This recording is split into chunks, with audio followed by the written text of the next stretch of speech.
Hello everyone welcome back to my mini blog as usual मु एठी morning रु preparation start कर देछि लंच रो कांकड़ा आलू झोल आ भात मसूर डाली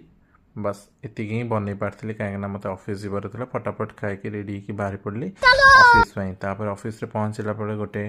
ट्रेनिंग रो मीटिंग थिला ताको कंप्लीट करला परे मो फेवरेट अंडार मिल आज थिला मिड डे मिल जमती कि मु सब बड़े कहे और मते बहुत बढ़िया लगे ये मु बढ़िया से खाई नेली आ सीरियसली कही पारिबिनी कम पे मते आम कैंटीन अंडा झोल बहुत बढ़िया लगे एक्चुअली मते नहीं बहुत पिला भी भल लगे समस्ते कहती तापर ये मु रिटर्न करी घर को रिटर्न कला बेले ये मो सांग तार मोर जाइलु समथिंग जानी से गोटे कौन ढाबा थिला सेठी एमती नान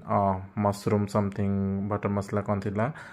अंडा तड़का एमती खाए के कंप्लीट करके मुझे रिटर्न करी घर को घरे आसी पहुँचला पर मो पेट सुसु मत आज जो वेट करके बसते कुचुमुचु करदेली thank you for watching bye.